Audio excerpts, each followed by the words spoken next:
Assalamualaikum warahmatullahi wabarakatuh. Innal hamdalillah nahmaduhu wa nasta'inuhu wa nastaghfiruh wa na'udzu billahi min shururi anfusina wa min sayyiati a'malina may yahdihillahu fala mudilla lahu wa may yudlil fala hadiya lahu. Asyhadu an la ilaha illallah wahdahu la syarika lahu wa asyhadu anna Muhammadan abduhu wa rasuluh la nabiyya wa la rasula ba'dah. Allahumma salli wa sallim ala hadzal nabiyil karim wa ala alihi wa sahbihi wa sallim. Ya ayyuhalladzina amanu ittaqullaha haqqa tuqatih wa la tamutunna illa wa antum muslimun. Ya ayyuhalladzina amanu ittaqullaha wa qulu qawlan sadida yuslih lakum a'malakum wa yaghfir lakum dhunubakum wa may yuti'illaha wa rasulahu faqad faza fawzan 'azima. Wa ba'd, fa inna ahsanal kalam kalamullah wa khairal huda huda Muhammadin sallallahu alaihi wa alihi wasallam wa syarral umuri muhdatsatuha wa kullu muhdatsatin bid'ah wa kullu bid'atin dhalalah wa kullu dhalalatin finnar. Amma ba'd. Ayuhal ikhwan wal akhwatu fillah, azzani Allah wa iyyakum. Para ikhwan dan juga akhwat, saudara-saudariku jamaah salat subuh Masjid Jami' Husnul Khatimah yang semoga dimuliakan oleh Allah Subhanahu wa taala. Alhamdulillah, kita sangat bersyukur kepada Allah Subhanahu wa taala di pagi hari ini, di waktu yang barakah, Allah kembali kumpulkan kita semua di dalam satu perkumpulan atau satu majlis yang sangat mulia. Tidak lain majlis tersebut adalah majlis ilmu, yang kita sangat berharap lewat kemuliaan majlis ini menjadi salah satu sebab jalan kemuliaan yang akan kita dapatkan. Apa jalan kemuliaan yang sangat kita harapkan kita bisa raih atau Allah berikan kepada kita? Tidak lain, semoga lewat majlis ini menjadi salah satu sebab yang akan memudahkan langkah kita semua untuk bisa masuk ke dalam syurganya Allah Subhanahu wa ta'ala. Sebagaimana janji Nabi kita Muhammad sallallahu alaihi wasallam, beliau bersabda, man salaka tariqan yaltamisu fihi ilman sahalallahu lahu bihi tariqan ilal jannah. Barang siapa yang melangkahkan kaki untuk bisa hadir ke dalam majlis ilmu, Allah akan mudahkan langkah orang tersebut untuk bisa masuk ke dalam syurganya. Mudah-mudahan kita dapat fasilitas tersebut. Allahumma amin. Terlebih kita berada di satu kondisi yang memang masuk kategori berat juga nih untuk hadir ke dalam majlis ilmu, ya, di waktu seperti sekarang. Habis sahur, selesai sholat subuh, enaknya ngapain biasanya? Tidur ya, balik ke rumah tidur lagi, Masya Allah. Tapi kita paksakan diri nih, ya, karena kita ingin mendapatkan keutamaan majelis ilmu yang sangat banyak. Terlebih ini kita laksanakan di Ramadan, ya, Ramadan syahrun mubarak, bulan yang sangat berkah. Berkah di sini yaitu berlimpah kebaikannya, sampai-sampai pahala amal saleh atau kebaikan atau ibadah yang kita kerjakan dilipat gandakan pahalanya oleh Allah Subhanahu wa taala. Ya, sampai-sampai yang umrah di Ramadan taqdi haja ma'i, itu seperti dia haji bersama diriku. Masya Allah. Baik, Bapak Ibu jamaah sekalian, semoga dimuliakan oleh Allah Subhanahu wa taala. Kita hari ini memasuki hari keberapa jamaah di Ramadan? Hari keberapa sekarang di Ramadan? Ramadan harus menghitung hari jemaah. Dan ini bukan kaitannya dengan kapan THR turun, bukan. Ya, THR perlu sih ya, memang perlu juga, perlu. Tapi ada sesuatu yang jauh lebih berharga dibandingkan THR. Ya. Oleh karenanya para ulama katakan berkaitan dengan Ramadan kita harus cermat menghitung hari agar kita bisa menyusun strategi, agar kita bisa semakin menunjukkan kualitas ibadah yang semakin meningkat.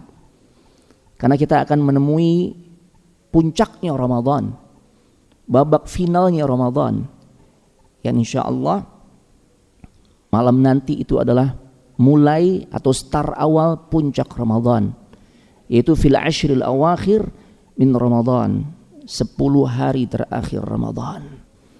Ya. Kenapa itu dikatakan puncaknya Ramadan? Kenapa, Pak? Kenapa 10 hari terakhir itu dikatakan sebagai puncaknya Ramadan? Babak finalnya Ramadan. Iya, karena di dalamnya ada Lailatul Qadar. Ini malam yang luar biasa. Yang Allah Subhanahu wa taala jelaskan di dalam surah Al-Qadar. Kemuliaan malam ini lebih baik dibandingkan 1000 bulan. Lailatul Qadri khairum min alfi syahr. Malam kemuliaan atau Lailatul Qadar ini malam yang nilainya lebih baik, Pak. Lebih baik dibandingkan 1000 bulan. Ya Allah. Yang kalau kita jadikan tahun, kita konversikan dalam bentuk tahun, 1000 bulan berapa tahun, Pak? 83 ya. 83 lebih deh. 83 tahun 4 bulan. Ya Allah. Ini sebuah pencapaian masa yang sulit kita raih, Pak. Yang rasanya sulit kita dapatkan atau kita capai. Ustadz kok ngajarin pesimis? Enggak. Anak enggak ngajarin pesimis, tapi mengajarkan kita realistis. Ya. Karena Nabi sallallahu alaihi wasallam telah memberikan bocoran, Bapak Ibu. Berapa lama durasi hidup kita di alam dunia? Nabi sudah berikan bocorannya. A'maru ummati baina 60 ila 70. Ai kama qala. Rata-rata umur umatku itu rentang antara 60 sampai 70 tahun.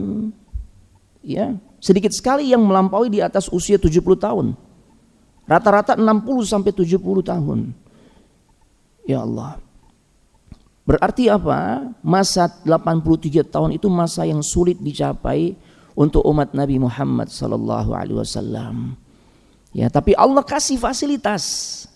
Ada satu malam yang nilainya tatkala kita beribadah di malam tersebut, maka nilainya lebih baik dibandingkan 83 tahun lebih. Artinya saat ketika beribadah di malam tersebut, ketika kita beribadah di malam tersebut, bertepatan Allah takdirkan itu adalah Lailatul Qadar, maka nilai ibadah kita itu seperti kita melaksanakan selama 83 tahunan. Allahu Akbar. Tapi enggak setiap orang bisa memanfaatkan fasilitas tersebut. Ya. Naam. Oleh karenanya kita harus menyusun strategi untuk bisa meraih malam 1000 bulan ini, Bapak Ibu. Ya, karena kita dapati fenomena semakin bertambahnya hari Ramadan, justru semangat sebagian kaum muslimin itu semakin bertambah atau semakin mengendur, atau semakin mengalami kemajuan. Ada yang maju ya? Apanya yang maju? Safnya. Husnul khatimah udah pesat belum kemajuan? Dari sisi saf. Rata-rata masjid-masjid mengalami kemajuan pesat dari sisi saf. Ya, karena ditinggalkan oleh jamaahnya. Dengan kata lain banyak kaum muslimin yang mengalami kemerosotan dari sisi semangat ibadah. Dan kita khawatir boleh jadi ini seperti yang disampaikan oleh para ulama tatkala mereka membuat satu kaidah. Yang kaidah ini sangat menyelami sisi-sisi psikologi manusia. Ketika mereka mengatakan kathratul misas tumitul ihsas. Seringnya kita ketemu dengan satu hal bisa menjadikan kesan kita terhadap hal tersebut semakin memudar bahkan hilang. Ya. Ramadan kan rutinitas tahunan kita nih. Seiring usia kita sekarang berapa, maka selama itu pula kita ketemu dengan Ramadan. Kalau dikembalikan kepada kaidah tersebut, banyak orang yang ketemu atau sering ketemu dengan satu hal bisa menjadikan kesan orang tersebut terhadap hal itu menjadi semakin hilang, bahkan mati. Naudzubillah. Kalau itu terjadi pada Ramadan, maka ini musibah. Ya. Boleh jadi ini gambaran orang-orang yang gagal di Ramadan. Ya. Dan kita tidak menghendaki hal itu terjadi pada diri kita semua, jamaah rahimanillah wa iyyakum. Baik, berkaitan dengan malam kemuliaan ini, Lailatul Qadar, ada sebuah riwayat yang kami akan bawakan, ya, ketika satu hari Nabi sallallahu alaihi wasallam beliau akan keluar rumah. Inni kharajtu li ukhbirakum Lailatul Qadri, ya. Aku keluar untuk mengabarkan, untuk memberitahu kepada kalian tentang malam Lailatul Qadar. Fatalaha fulanun wa fulan. Tapi ternyata di saat perjalanan beliau untuk bertemu dengan sahabatnya dan menginformasikan kapan Lailatul Qadar itu terjadi, saat itu Rasul tahu kapan Lailatul Qadar itu terjadi. Maka ternyata di perjalanan Rasul melihat ada 2 orang yang berdebat. Ya, 2 orang yang terus berdebat. Ya. Sehingga pada akhirnya apa yang terjadi? Farufi'at. Sampai pada akhirnya enggak bisa lagi diketahui kapan Lailatul Qadar itu. Ya. Artinya Rasul dibuat lupa oleh Allah Subhanahu wa taala. Ya. Dan kemudian Nabi berkata, wa asa an yakuna khairan lakum. Boleh jadi ini lebih baik bagi kalian. Tatkala pengetahuan Rasul tentang pastinya kapan terjadi Lailatul Qadar, ya kemudian dicabut, dihilangkan oleh Allah, diangkat oleh Allah. Dan kemudian Nabi mengatakan boleh jadi kondisi yang seperti ini itu lebih baik buat kalian. Masya Allah. Ya. Dan hadis ini kata para ulama menjadi dalil bahwasanya, ini penting, rahmat Allah itu bisa terangkat itu dengan sebab adanya pertengkaran, jemaah. Ya. Kan awalnya Nabi itu udah yakin banget nih. Beliau akan menginformasikan satu hal yang sangat penting, yaitu kapan terjadinya Lailatul Qadar. Ya, keluar rumahnya beliau tuh untuk ngasih info. Tapi ternyata di saat di perjalanan beliau ketemu dengan 2 orang yang berdebat, memperdebatkan tentang masalah Lailatul Qadar. Tapi tanpa dasar ilmu. Ya, yang satu mungkin mengatakan, oh di malam ini, di malam genap. Yang lain mengatakan di malam ganjil. Debat kusir lah bahasa kita. Yang sampai pada akhirnya farufi'at. Diangkatlah pengetahuan Nabi tentang kapan pastinya terjadinya Lailatul Qadar. Tapi Nabi mengatakan boleh jadi ini ada sesuatu yang lebih baik untuk kalian. Ya. Dan memang benar kata para ulama, ada hikmah. Ketika pengetahuan Nabi tentang Lailatul Qadar dihilangkan, diangkat oleh Allah, ya maka di antara hikmah kebaikannya adalah kita jangan hanya mengandalkan 1 atau 2 malam saja, jemaah. 1 atau beberapa malam saja untuk mencari Lailatul Qadar, kemudian menyia-nyiakan malam-malam yang lain. Karena sesungguhnya Ramadan itu semuanya adalah malam yang penuh dengan keberkahan. Ya. Nabi juga pernah bersabda, walillahi utaqa, bahwasanya Allah Subhanahu wa taala itu memiliki orang-orang yang memang dibebaskan atau diselamatkan dari siksa api neraka. Wadzalika fi kulli lailah, dan itu terjadinya di setiap malam bulan suci Ramadan. Itu cuma ya.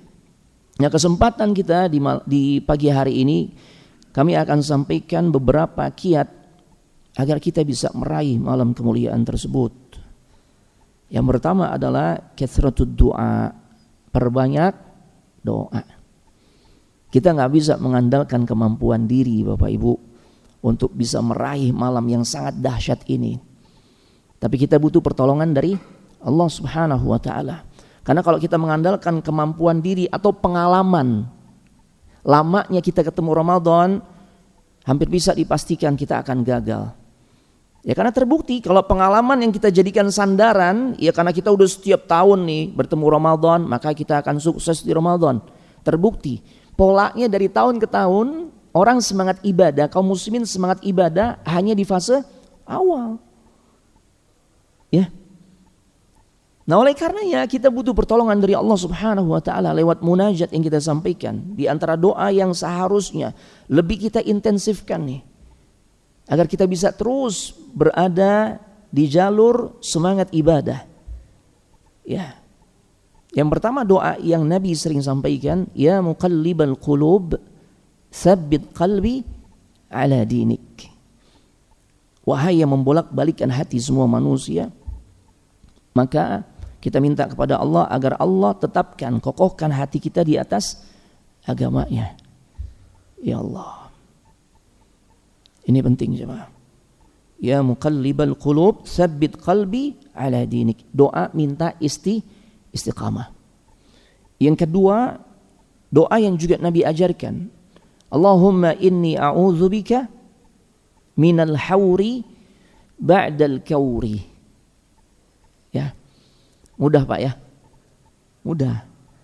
Karena mayoritas lafaznya itu sudah kita hafal Pak. Allahumma inni a'udzubika, itu enggak perlu kita hafalkan.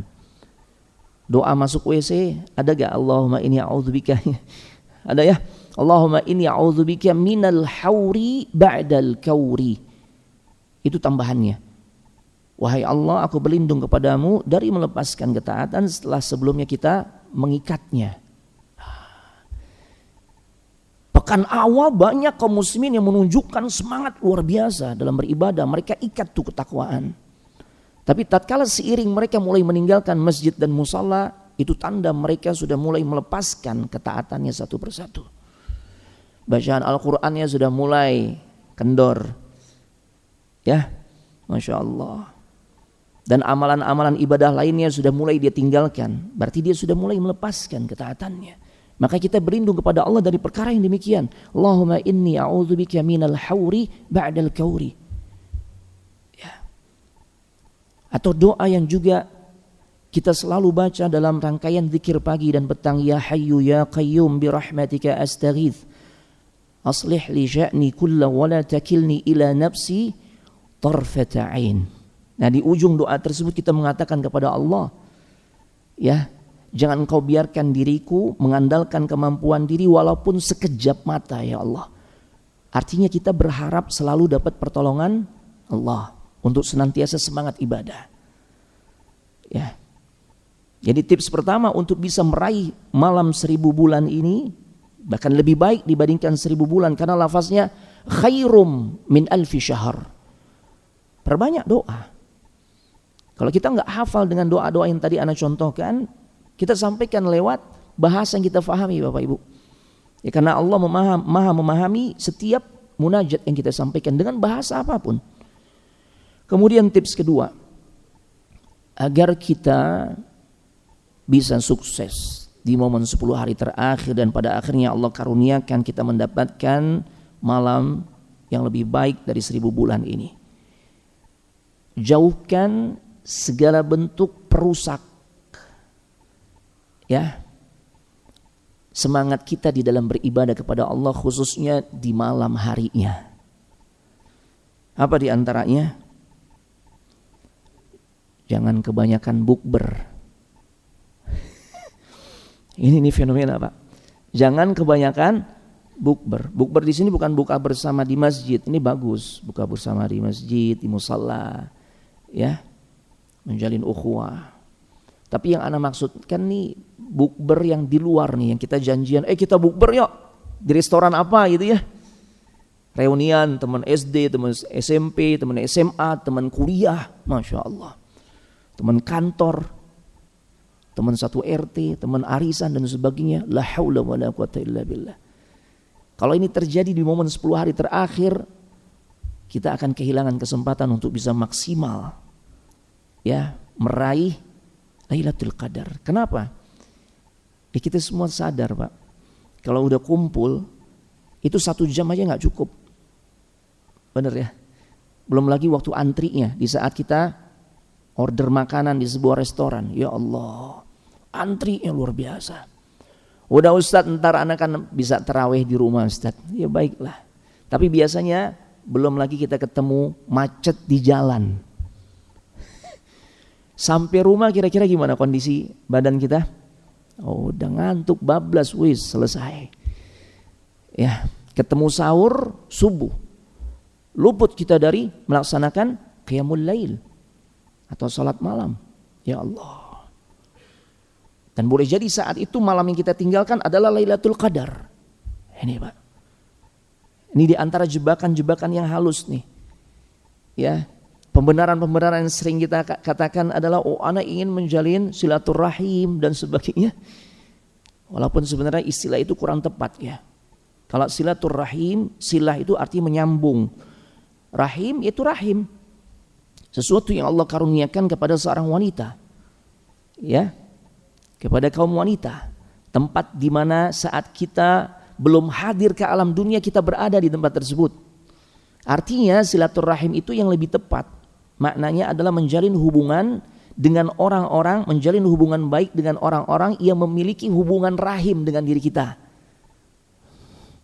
Misalnya, ya, silaturahim yang paling utama kepada siapa? Orang tua.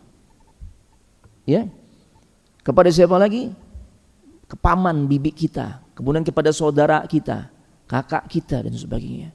Adapun yang kepada teman-teman nih, itu reunian, itu bukan silaturahim sebenarnya Pak. Yang lebih tepat itu sila ukhuwah. Ya, menjalin persaudaraan antara sesama kaum muslimin, walaupun itu juga memiliki keutamaan, Pak. Itu memiliki keutamaan, tapi enggak sebanding dengan keutamaan silaturahim yang sesungguhnya. Kadangkala kita nih merasa udah silaturahim karena kita udah menjalin hubungan akrab, sering kumpul bareng sama teman-teman. Kita udah merasa menjalankan perintah silaturahim, tapi paman kita, bibi kita, ya, kakak adik kita jarang kita kunjungi. Itu keliru, Pak. Apalagi orang tua kita. Itu silaturahim yang paling utama. Masya Allah. Jadi tips yang kedua, hati-hati dengan jebakan bukber. Ya, seminim mungkin kita hindari itu, Pak. Kalau pada akhirnya menjadikan ya kita ini terlewatkan untuk bisa maksimal di 10 hari terakhir, khususnya di malam harinya untuk beribadah kepada Allah Subhanahu wa taala. Karena Lailatul Qadar itu di malam hari. Ya. Kemudian yang berikutnya, untuk bisa meraih malam 1000 bulan ini, jangan fokuskan diri untuk mencari tanda-tanda Lailatul Qadar.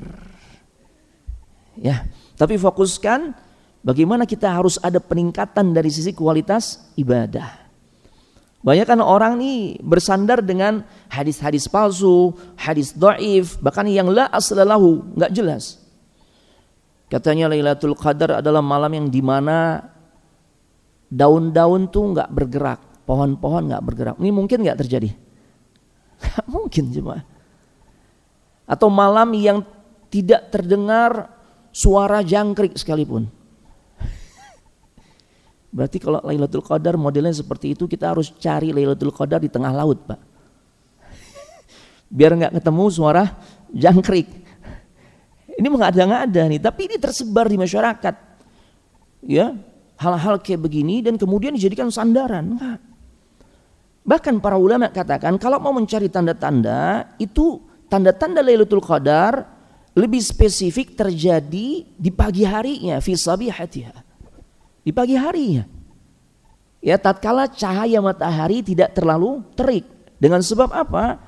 Ya, dengan sebab pada saat Lailatul Qadar tanazzalul malaikatu warruhu fiha. Ya, di malam Lailatul Qadar para malaikat turun ke langit dunia beserta komandannya malaikat yaitu Jibril alaihissalam. Dan kita tahu Nabi pernah memberikan persaksian ketika beliau melihat Jibril dalam wujud aslinya. Jibril memiliki 600 sayap, Pak. Satu sayapnya saja sudah menutupi ufuk. Masya Allah. Langit ketutup, Pak. Luar biasa. Ya, makanya ada dampak di pagi harinya cahaya matahari ya tidak menyilaukan. Tapi itu pun gak mutlak. Karena ada kalanya perubahan cuaca dan sebagainya. Makanya kata para ulama, untuk bisa meraih malam kemuliaan ini, malam 1000 bulan ini, maka fokuskan saja dengan peningkatan dari sisi ibadah, bukan fokus untuk mencari tanda-tanda. Ya, jalani aja ibadah. Makanya kalau kita dapati riwayat-riwayat yang menjelaskan bagaimana pola ibadahnya Nabi sallallahu alaihi wasallam di malam 10 hari terakhir atau di 10 hari terakhir, maka Ibunda Aisyah memberikan persaksian kalau memasuki 10 hari terakhir Ramadan, maka Nabi sallallahu alaihi wasallam syadda mi'zarahu, beliau mengencangkan ikat pinggang, artinya fokus ibadah, menjauhi istrinya. Dengan cara melakukan apa? I'tikaf. Ya, berdiam diri di masjid. Ya, untuk merasakan sensasi kedekatan dengan Allah Subhanahu wa taala. Memisahkan segala urusan-urusan dunia dalam kehidupannya. Fokus ibadah. Cukuplah 11 bulan lebih tuh. Ya. Kita berkutat dengan urusan dunia. Nah, paling tidak di 10 hari terakhir fokus menjalin hubungan yang begitu mesra dengan Allah. Makanya tips berikutnya, siapapun di antara kita yang beriktikaf, apakah iktikafnya itu full 10 hari ini, ya, dari mulai nanti sore ini udah stay di masjid tuh. Dari mulai ba'dan maghrib udah masuk ke masjid dan enggak keluar-keluar kecuali ada hajat yang sangat penting. Ya. Karena didapati riwayat Nabi sallallahu alaihi wasallam sampai-sampai udah enggak nemuin lagi istrinya, bahkan istrinya yang datang ke masjid. Ya, kita dapati riwayat Ibunda Aisyah menyisirkan rambutnya Nabi itu tatkala Nabi sedang beriktikaf. Masya Allah. Ya. Ustaz, gimana Ustaz? Ana nggak bisa iktikaf full, tapi ana pengen meraih malam kemuliaan tersebut. Ya, caranya memang ahya lailahu, hidupkan malam harinya, Pak. Nah, makanya Nabi iktikaf. Tapi bukan berarti orang yang nggak bisa iktikaf full, ya, dia kehilangan kesempatan untuk dapat Lailatul Qadar. Bisa. Yang iktikaf memang peluangnya lebih besar. Kenapa? Karena orang-orang yang iktikaf otomatis dia fokus untuk ibadah. Walaupun ternyata fenomena yang ada, kadangkala momen iktikaf ini dijadikan ajang reuni. Ya, begitu ngelihat ternyata peserta ini teman-teman lama, akhirnya ngeriung mulu. Sedikit qiraatul Qur'annya, berdoanya, zikirnya, qiyamul lailnya. Ya, yang banyak adalah itu reuni, ngobrol, kemudian apa lagi? Biasanya ada anak-anak muda, Ustaz, anak pengen itikaf, Ustaz. Oh bagus, Masya Allah. Apa persiapan antum? Alhamdulillah Ustaz nih, udah ngisi pulsa data 30 giga misalnya. Ini keliru coba. Ya, batasi dengan medsos. Karena ujian manusia di zaman sekarang untuk meraih Lailatul Qadar diantaranya adalah terlalu aktif di media sosial. Ini cuma. Tapi fokus ya harusnya meningkatkan porsi ibadah. Kuantitas dan kualitas ibadah ditingkatkan. Maka kita dapati kisah-kisah yang luar biasa. Ya, perlombaan yang sangat luar biasa di kalangan para pendahulu kita salafus saleh. Ya, tatkala mereka begitu luar biasa hubungannya dengan Al-Qur'an, itu semakin dahsyat ketika memasuki 10 hari terakhir Ramadan. Ya. Semakin akrab dengan Al-Qur'an. Semakin semangat melaksanakan qiyamul lail. Makanya bagi yang umrah di momen 10 hari terakhir, qiyamul lailnya itu semakin lama jemaah. Ya, biasanya mungkin 13 rakaat, biasanya 13 rakaat. Maka yang terjadi adalah kalau di momen 10 hari terakhir dari malam ke-21 sampai malam terakhir Ramadan itu di Masjid Al-Haram dan di Masjid An-Nabawi, ya, tarawihnya itu ada 2 sesi. Ba'dal Isya 20 rakaat biasanya, ya wallahu alam tahun ini. Kemudian nanti tengah malam tambah lagi sekitar 13 rakaat. Jadi total berapa? 33 cuma. Ya, luar biasa. Di kita berapa? 11 dan 23 ya. Enggak apa-apa, 11 23 dua-duanya juga memang ya riwayatnya jelas. Nabi sallallahu alaihi wasallam melakukan hal itu. Tapi kalau ingin lebih meningkat lagi juga silakan, Masya Allah. Ya, ini luar biasa Bapak Ibu jamaah sekalian, semoga dimuliakan oleh Allah Subhanahu wa taala. Jadi memang seharusnya kita lebih meningkatkan kualitas ibadah kita. Naam. Jamaah sekalian semoga dimuliakan oleh Allah Subhanahu wa taala. Kemudian yang berikutnya, agar kita bisa meraih malam kemuliaan ini, malam 1000 bulan. Tips berikutnya adalah jangan sering mencari pembenaran terhadap kelalaian yang kita lakukan. Ini jemaah, ini di antara jebakan syaitan, talbis iblis. Kita sering cari pembenaran untuk melegalkan kelalaian kita. Ini hati-hati. Ya. Di antaranya apa? Kalau kita nggak bisa menambah durasi bacaan Al-Quran kita, khususnya di momen 10 hari terakhir, itu sering yang dijadikan sebagai pembenaran adalah karena alasan sibuk, Bapak Ibu. Karena alasan sibuk. Nah, jangan seperti itu. Banyak orang yang beralasan, oh ana sibuk Ustadz, makanya ana nggak bisa nambah durasi bacaan Al-Quran ana. Apalagi di momen 10 hari terakhir. Sibuknya karena dua hal biasanya Bapak Ibu. Yang pertama, ana sibuk, bahkan semakin sibuk karena ana pengusaha Ustadz. Oh, ya, order ana makin banyak nih ketika sekarang ini nih. Makin numpuk. Yang pengusaha cookies, pakaian dan sebagainya, Masya Allah. Ya, order makin banyak, ana makin sibuk. Makanya ana gak bisa nambah durasi bacaan Al-Quran ana Ustadz di Ramadan. Khususnya di momen puncak Ramadan. Ya Allah, sayang. Karena alasan sibuk, ana seorang pengusaha. Yang berikutnya sibuk juga. Alasannya karena ana udah promosi jabatan, ana udah punya kedudukan, ana sudah punya jabatan, ana punya anak buah, ana harus pikirkan THR-nya. Ya. Kemudian kerjaan juga numpuk Ustadz, karena nanti ada cuti lebaran. Makanya ana pengen rapel nih. Kerjaan numpuk. Oh. Terus gimana? Ya ana gak punya keluangan waktu sehingga pada akhirnya bisa lebih meningkatkan kualitas ya, atau durasi lamanya bacaan Al-Quran kita nih, interaksi kita dengan Al-Quran. Jadi dua alasan ini Pak. Karena kita pengusaha atau kita menjalani aktivitas usaha, atau yang kedua karena kita punya jabatan, sibuk. Ya. Kalau alasan ini kita sampaikan kepada manusia, boleh jadi banyak orang-orang yang memakluminya. Tapi kalau ini kita sampaikan di hadapan Allah, boleh jadi Allah tidak menerima alasan kita. Kenapa? Karena terlalu banyak orang-orang yang lebih sibuk dibandingkan kita Bapak Ibu. Tapi ternyata mereka bisa menjalin hubungan yang begitu mesra dengan Al-Quran di Ramadan, khususnya di momen 10 hari terakhir. Ana ambil contoh Pak, satu nama saja ini sudah mementahkan alasan kita nih Pak. Ya, sosok seorang sahabat yang Allah buktikan keakrabannya dengan Al-Quran, mesranya hubungan dengan Al-Quran sampai saat sebelum dieksekusi oleh orang-orang Khawarij, beliau sedang membaca Al-Quran. Siapa dia Pak? Siapa beliau Pak? Utsman ibn Affan. Ya, ini luar biasa. Ini sosok sahabat yang sangat dekat dengan Al-Quran. Ya, sampai-sampai mushaf disandarkan dengan dirinya kan, mushaf Utsmani.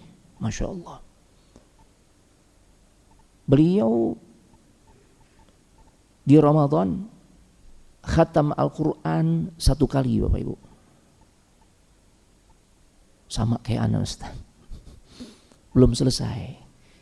1 kali khatam per hari jemaah. Dan beliau sangat sibuk. Jauh lebih sibuk dibandingkan kita. Tadi yang alasannya karena ana pengusaha, Utsman pengusaha juga kah? Iya pengusaha ya. Karena memang terkenal Allah abadikan dalam Al-Quran, li'ilafi Quraisy ilafihim rihlatash shita'i was-saif. Karena kebiasaan orang-orang Quraisy, mereka tuh suka melakukan rihlah, perjalanan jauh di musim panas, di musim dingin, dan rihlahnya perjalanan jauhnya itu untuk dagang Bapak Ibu. Ya, termasuk Utsman bin Affan. Beliau orang Quraisy juga tuh, biasa tuh dagang. Beliau pengusaha level atau kaliber internasional, Pak. Jalur dagangnya kalau kita mau lihat nih, beberapa negara yang merupakan jalur perdagangannya, kalau ke arah selatan tembus Yaman. Arah utara nembus Syam. Syam sekarang tuh 4 negara, Libanon, Suria, Yordan, Palestina. Ya, nyebrang laut tembus Afrika. Ada Habasyah, ada Ethiopia. Nanti ketemu lagi Mesir, Maghribi dan sebagainya, Masya Allah. Ini jalur dagangnya Utsman, pengusaha kelas internasional. Berarti ya logika kita pasti mengiyakan dia lebih sibuk, beliau lebih sibuk dibandingkan kita Bapak Ibu. Bukan lingkup lokal nih.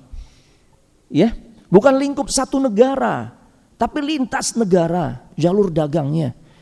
Terlebih kondisi saat itu enggak seperti sekarang nih ada ekspedisi untuk ngirimkan barang. Enggak ada. Ya, ada medsos untuk memudahkan komunikasi, enggak. Pastinya beliau jauh lebih repot, jauh lebih sibuk dibandingkan kita. Tapi sekali khatam per hari. Ya Allah. Ya. Ini luar biasa. Tadi yang punya alasan atau yang berikan alasan anak pejabat Ustadz. Anak udah punya jabatan. Baiklah. Level jabatan kita biasanya apa ya? Level jabatan kita mungkin satu perusahaan. Atau boleh jadi hanya satu divisi. Nah. Sedangkan level jabatan yang ada pada diri Utsman ibn Affan, beliau seorang khalifah, Amirul Mukminin, pemimpin kaum muslimin di seluruh dunia. Saat itu kalau ditanya siapa pemimpin kaum muslimin di seluruh dunia, semua kompak mengatakan Utsman ibn Affan. Kayak gimana sibuknya tuh Pak? Luar biasa. Bukan presiden Pak. Presiden itu pemimpin negara. Satu negara. Tapi kalau Amirul Mukminin, khalifah, itu luar biasa, pemimpin dunia. Ya. Sosoknya adalah Utsman ibn Affan. Jauh lebih sibuk dibandingkan kita yang level jabatannya hanya sebatas satu perusahaan atau bahkan satu negara. Ya. Luar biasa. Nah, tinggal kita mencari benang merah apa sih menjadikan kok sosok seperti Utsman ibn Affan atau khalifah di masa Bani Umayyah yang merasa dirinya punya aib ketika di Ramadan ya hanya bisa mengkhatamkan 4 kali di Ramadan 4 kali khatam. Ini luar biasa Pak ya. Presiden Pak, khalifah di masa Bani Umayyah ya, itu mengkhatamkan 4 kali Al-Quran di Ramadan. Dia katakan itu aib ada pada diriku. Presiden 4 kali khatam Pak. Allahu Akbar. Merasa dirinya ada aib. Luar biasa. Nah, kita ambil apa resep yang menjadikan para pendahulu kita ini luar biasa. Imam Syafi'i berapa khatamnya di Ramadan? 60 kali. Yuk kita cari resepnya apa nih? Kok mereka bisa begitu luar biasa? Memang kita enggak dituntut untuk sama persis 60 kali khatam per hari sekali, enggak. Cuma paling tidak semangat yang kita tiru nih Pak, yang kita contoh nih. Karena kita mau memasuki ya puncak Ramadan. Sukses tidaknya kita ini ditunjukkan dengan peningkatan dari sisi kualitas ibadah. Karena parameter kita bisa meraih Lailatul Qadar, apakah kita melaksanakan ibadah di malam tersebut gitu. Di antaranya lewat bacaan Al-Quran kita. Kuncinya kalau kita ingin lebih akrab menjalin hubungan dengan Al-Quran, itu adalah seperti yang beliau katakan juga. Kan pas ya. Orang yang memberikan resep ini adalah orang yang telah membuktikan bagaimana jalinannya begitu dekat dengan Al-Quran. Hubungannya sangat mesra dengan Al-Quran. Maka resep yang paling bagus juga keluar dari beliau. Berasal dari beliau. Beliau katakan, "Lau tahurat qulubukum ma syabi'tum min kalami rabbikum." Kalau sekiranya hati kalian bersih, maka niscaya kalian gak akan pernah merasa puas. Kalian gak akan pernah merasa bosan menjalin hubungan dengan Al-Quran. Jadi kuncinya adalah beningnya hati kita, bersihnya hati kita. Ya, karena Nabi pernah mengatakan setiap dosa yang kita lakukan itu akan memunculkan nuqtatun sauda, nokta hitam tuh di hati kita. Makin banyak tuh dosa, ya Allah. Dan kita juga enggak bertaubat, enggak beristighfar kepada Allah, maka nokta hitam ini semakin menguasai hati kita, bahkan sampai menjadi rana ala qulubihim ma kanu yaksibun. Ya Allah. Kalau udah berkerak nih susah. Nah, kalau udah kerak ini, ya kerak kotoran di dalam hati kita nih enggak dibersihkan, itu yang membuat kita tuh enggak merasakan nikmat di dalam beribadah. Masya Allah. Jadi perbanyak istighfar. Makanya kan sinkron enggak dengan doa yang Nabi ajarkan. Ya, tatkala kita yakin ada satu malam yang kita lewati di momen 10 hari terakhir, itu adalah Lailatul Qadar. Atau para ulama merumuskan, ya sudah, amalkan doa ini khususnya di 10 hari terakhir di malam hari Ramadan. Doa yang Nabi ajarkan kepada salah satu istri beliau, ya, wanita paling cerdas di dunia. Ya. Ini wanita paling cerdas di dunia, Pak. Salah satu istri Nabi, siapa, Pak? Oh, Ibunda Aisyah radhiyallahu taala anha. Ya, ibu kita, Ummul Mukminin. Ya. Kecuali orang-orang yang akidahnya rusak, yang enggak mau menjadikan dirinya sebagai ibunya. Orang-orang Syiah Rafidhah sangat benci terhadap Ibunda Aisyah. Tapi kita sangat cinta kepada Ibunda Aisyah, Ummul Mukminin. radhiyallahu taala anha. Sampai-sampai Al-Imam Az-Zarkashi ya, itu membuat sebuah kitab berisikan kumpulan hadis-hadis yang berisikan masalah al-ahkam, hukum-hukum fikih, yang periwayatan hadisnya berasal dari Ibunda Aisyah. Luar biasa, Pak. Ya, tatkala beliau berkata, sekiranya aku sangat yakin ada di antara malam yang aku lewati di 10 hari terakhir itu adalah Lailatul Qadar, doa apa yang seharusnya aku sampaikan kepada Allah? Maka Nabi mengajarkan doa yang sebenarnya doa ini juga diajarkan buat kita semua umatnya. Nabi katakan kepada istrinya Bunda Aisyah, ya, bacalah Allahumma innaka afuwun tuhibbul afwa fa'fu anni. Ini Pak, doa ini yang seharusnya menghiasi malam-malam terbaik yang ada di Ramadan, Pak, yang kita akan lewati insyaallah. Mayoritas doa atau munajat yang kita sampaikan lewat lisan kita adalah doa ini, Pak. Allahumma innaka afuun tuhibbul afwa fa'fu anni. Ya, dikit banget sih Ustaz. Nggak ada doa yang lain apa. Wallahu ta'ala ala wa alam. Yang anak ketahui memang riwayat tentang doa yang Nabi ajarkan di momen 10 hari terakhir cuma doa ini, Pak. Tapi cukup enggaknya doa ini tergantung bagaimana tatkala kita menyampaikan atau mengucapkan doa ini dengan lisan kita. Apakah hanya keluar lewat lisan atau justru juga berasal dari lubuk hati yang paling dalam. Kalau cuma berasal atau keluar lewat lisan kita, memang rasanya nggak cukup. Kayaknya perlu doa lain Ustaz. Tapi kalau keluar atau berasal dari lubuk hati yang paling dalam, rasanya doa ini udah amat sangat cukup, Pak. Bagaimana caranya? Para ulama katakan, saat lisan kita mengucapkan Allahumma innaka afuun, wahai Allah, sesungguhnya engkau maha pemaaf, engkau maha pengampun. Tuhibbul afwa, engkau mencintai orang-orang yang meminta maaf, yang minta ampun. Fa'fu anni, maafin aku ya Allah, ampuni aku ya Allah. Sambil hati ini mengatakan kepada Allah dengan penuh kejujuran, sampaikan pengakuan dosa kita kepada Allah. Aku pernah enggak sholat ya Allah, jauh aku darimu ya Allah. 5 tahun aku meninggalkan sholat ya Allah. Di malam ini aku datang kepadamu ya Allah, memohon ampunan. Innaka afuun, karena sesungguhnya engkau maha pemaaf. Tuhibbul afwa, engkau mencintai orang yang minta maaf. Saya mohon maaf, saya mohon ampun ya Allah. 5 tahun saya enggak sholat ya Allah. Malam ini saya akan kembali kepadamu ya Allah. Saya akan kembali ke jalanmu ya Allah. Fa'fu anni, maafin aku ya Allah. Cukup. Kalau terus kita sampaikan pengakuan dosa kita, ya di saat sambil mengucapkan doa ini lebih dari cukup. Allahumma innaka afuun, sampai kita sampaikan kepada Allah, ya Allah, dulu aku pernah melakukan dosa. Yang dosa ini masih menjadi skandal yang gak ada satu orang pun yang tahu ya Allah. Sampai pasangan hidupku gak tahu, orang tua gak tahu, anak-anak gak tahu, sahabat gak tahu. Tapi engkau maha tahu ya Allah. Innaka afuun, sesungguhnya engkau maha pemaaf. Tuhibbul afwa, engkau mencintai orang-orang yang minta maaf. Fa'fu anni, maafin aku ya Allah. Sampaikan jemaah. Allahumma innaka afuun tuhibbul afwa fa'fu anni. Wahai Allah, sesungguhnya engkau maha pemaaf. Aku belum bisa berbakti kepada kedua orang tuaku ya Allah. Tuh. Bahkan sampai kedua orang tuaku wafat ya Allah, aku belum bisa menunjukkan bakti yang maksimal kepada keduanya ya Allah. Tuhibbul afwa, engkau mencintai orang-orang yang minta maaf ya Allah. Fa'fu anni, maafin aku ya Allah. Cukup jemaah, doa ini luar biasa cukup sebenarnya. Syaratnya apa?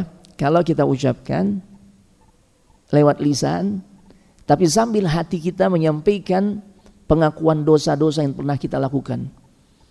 Ya, maka insya Allah doa ini adalah doa terbaik yang seharusnya menghiasi hari-hari di momen 10 hari terakhir Ramadan. Bapak Ibu jamaah sekalian, semoga dimuliakan oleh Allah Subhanahu wa taala. Ya, makanya sinkron kan? Doa ini intinya istighfar enggak Bapak Ibu? Istighfar. Istighfar, minta ampun. Yang bisa menjadikan hati kita bersih, hati kita bening, sehingga kita jadi semangat ibadah, itu dia. Kalau kita minta ampun kepada Allah. Ya. Naam, Terlebih kita berada di momen terbaik yang seharusnya semangat ibadah kita ini semakin bertambah, jemaah. Jangan sampai kita meninggalkan salat tarawih. Masya Allah. Ini di antara tips berikutnya agar kita bisa meraih Lailatul Qadar. Jangan sampai kita meninggalkan salat tarawih.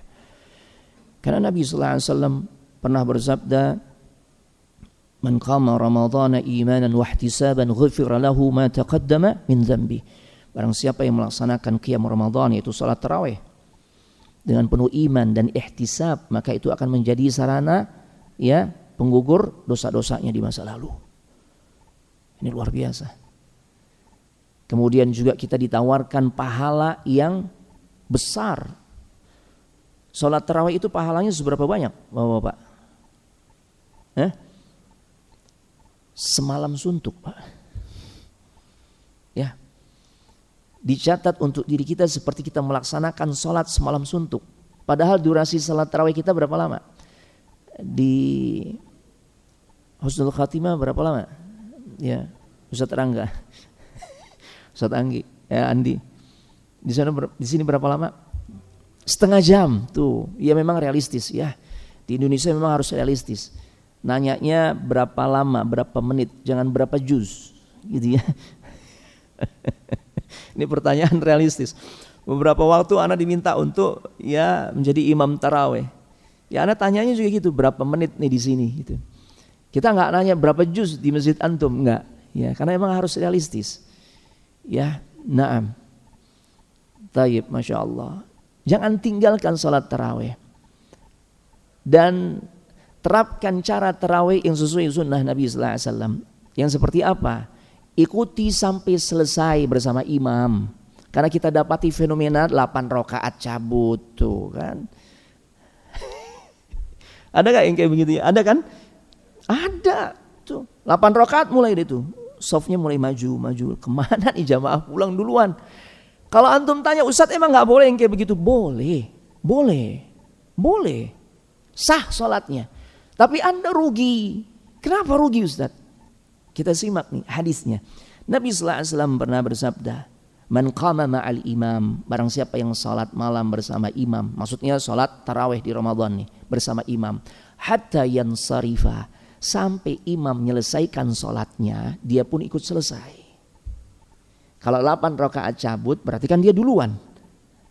Ini enggak, tungguin dulu. Kita sholat di satu masjid yang 8 rakaat, ikut 8 rakaat. Yang 11 rakaat, maaf. Kita ikut 11 rakaat.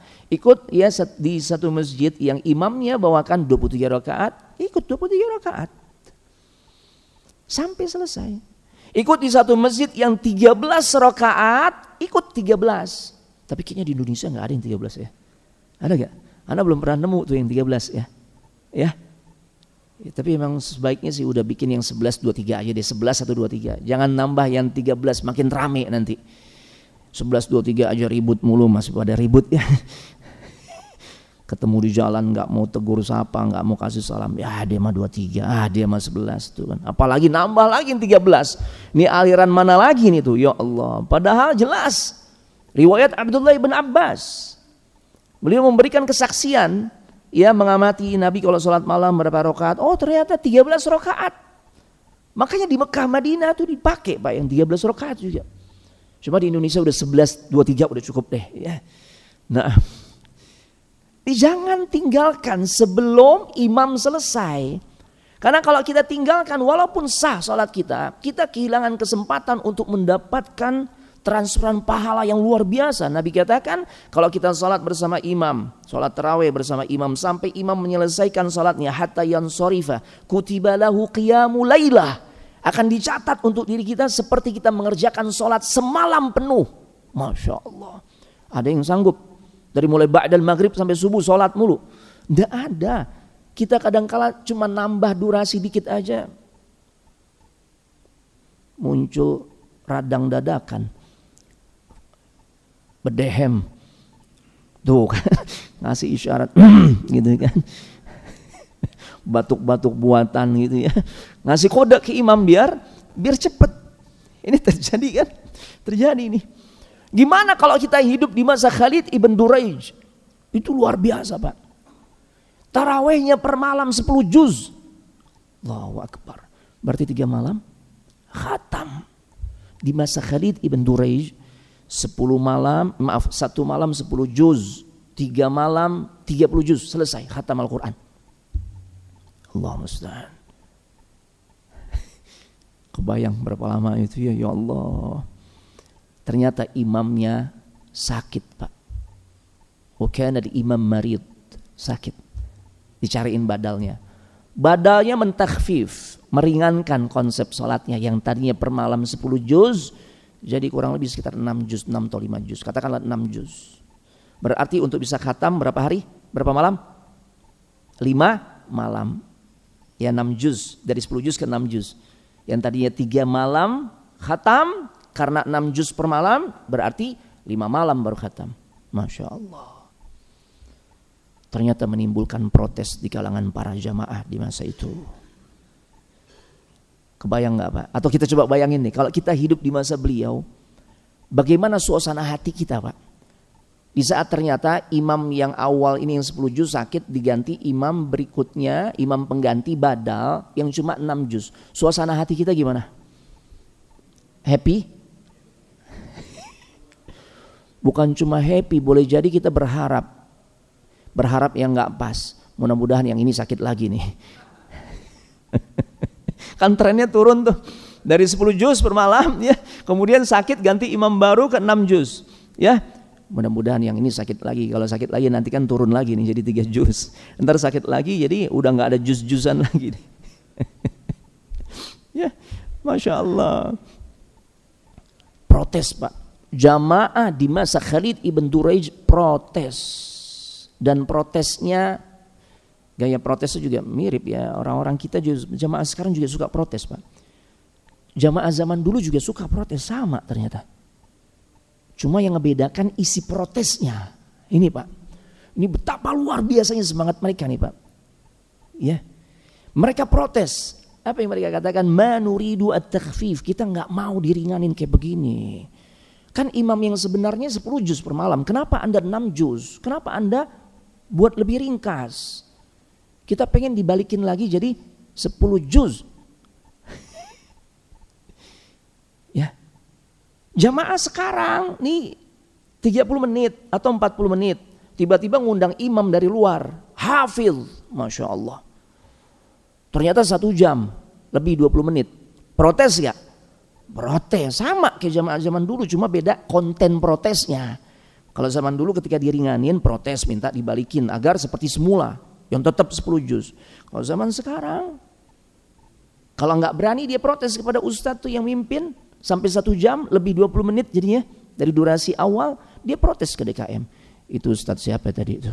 Jangan diundang lagi besok malam. Ini coba. Ya. Pada Masya Allah ini luar biasa. Taraweh. Para ulama katakan, ulama-ulama di kalangan mazhab Syafi'i mengatakan jika kita ingin meraih Lailatul Qadar, seminim-minimnya jangan pernah tinggalkan taraweh di momen 10 hari terakhir. Loh iya. Karena kalau kita mengerjakan taraweh di 10 hari terakhir, ini standar minimalnya untuk meraih Lailatul Qadar. Cuma jangan jadikan ini sandaran. Ketika udah taraweh kemudian kita nggak menambah porsi ibadah kita. Cuma ini standar minimal Pak. Paling tidak ada tarawih yang kita kerjakan dalam rangka untuk ahya lailahu, menghidupkan malam hari di 10 hari terakhir. Kalau kemudian tarawih yang kita kerjakan di momen 10 hari terakhir kita nggak pernah lewatkan, itu Allah tentukan adalah Lailatul Qadar, maka insya Allah ada 1 malam yang nilainya itu adalah 1000 bulan yang kita dapatkan atau Allah karuniakan kepada diri kita. Masya Allah. Jadi itu Pak ya. Jadi nikmati saja Pak. Berapapun atau apapun surah yang dibawakan oleh imam-imam kita nih. Apalagi Anda lihat di sini banyak hafiz. Masya Allah. Ya mungkin nanti ada perubahan. Ya tarawihnya agak sedikit ditambah. Masya Allah nikmati Pak. Ya. Karena tarawih yang kita kerjakan selain kita dicatat ya kalau konsepnya benar bersama imam sampai selesai. Kita dicatat seperti mengerjakan sholat semalam penuh. Maka salat tarawih juga akan menjadi penyebab ya akan menjadi ya sebab dosa kita diampuni. Ghufira lahu ma taqaddama min dzambi. Tapi syaratnya imanan wa ihtisaban. Ikhlas dan yang kedua ihtisab. Ihtisab itu Yang pertama, kita berharap pahala besar kita dapatkan dari ibadah yang kita kerjakan. Yang kedua, makna ihtisab para ulama katakan, jalani ibadah tersebut dengan penuh rasa sukacita, senang, happy. Setelah Fatihah, imam baca Alif Lam Mim, Allahu la ilaha illa huwal hayyul qayyum. Surah apa? Ali Imran 200 ayat. Nah, ini dia nih. Ihtisab enggaknya kita. Kan syaratnya agar salat tarawih ini bisa menjadi penyebab dosa kita diampuni adalah ihtisab, selain ikhlas, selain iman. Pembuktiannya bagaimana suasana hati kita. Tatkala imam bacakan Ali Imran 200 ayat, maka yang muncul dalam hati bapak-bapak, ibu-ibu, ya, apa suasana hatinya? Ini imam benar-benar luar biasa nih. Ana memang tunggu nih surah ini, Masya Allah. Berarti dia senang. Tapi kalau ternyata suasana hati kita mengatakan, aduh, ana salah masjid nih. Ana salah pilih masjid. Atau mungkin suasana hati dia mengatakan, besok gua gak balik lagi ke masjid ini. Ini kira-kira sukacita gak, Pak? Enggak, Pak. Dia gak dapat tuh fasilitas pengampunan dosa. Kenapa? Enggak ihtisab. Ya. Jadi ini di beberapa tips yang mudah-mudahan kalau kita amalkan, semoga Allah karuniakan kita Lailatul Qadar. Baik, karena waktunya sudah selesai ya. Sekarang udah mulai masuk syuruk. Kami berikan sesi tanya jawab jika ada yang memang perlu didiskusikan. Tafadhal. Atau mungkin ada yang perlu dikoreksi dari apa yang Anda sampaikan, mungkin keliru. Tafadhal. Silakan. Jika ada pertanyaan Bapak Ibu. Ya Allah. Indakum soal?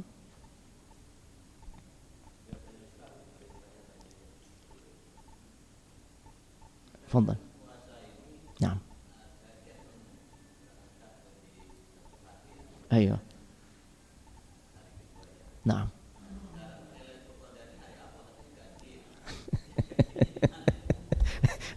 Barakallahu fiikum. Sesuai standar kita, Pak. Ya. Sesuai standar kita. Walaupun sebenarnya kalau kita kembali kepada petunjuk Nabi sallallahu alaihi wasallam, parameter kita untuk berpuasa dan berhari raya itu adalah standarnya ru'yatul hilal. Ya, jadi insya Allah bisa kita fahami. Ya, dari sini menjadi pijakan kita. Ya, kalau terjadi memang faktanya perbedaan antara yang satu dengan yang lainnya, ya sudah masing-masing saja. Ya, masing-masing. Taib, demikian barakallahu fikum. Ada lagi pertanyaan? Tidak ada. Baik, jika tidak ada maka kita cukupkan sampai di sini. Ana mohon maaf sekiranya banyak khilaf dan tentu kita mohon ampun kepada Allah. Kita tutup dengan doa kafaratul majlis. Subhanakallahumma wa bihamdik asyhadu an la ilaha illa anta astaghfiruka wa atubu ilaik. Assalamualaikum warahmatullahi wabarakatuh.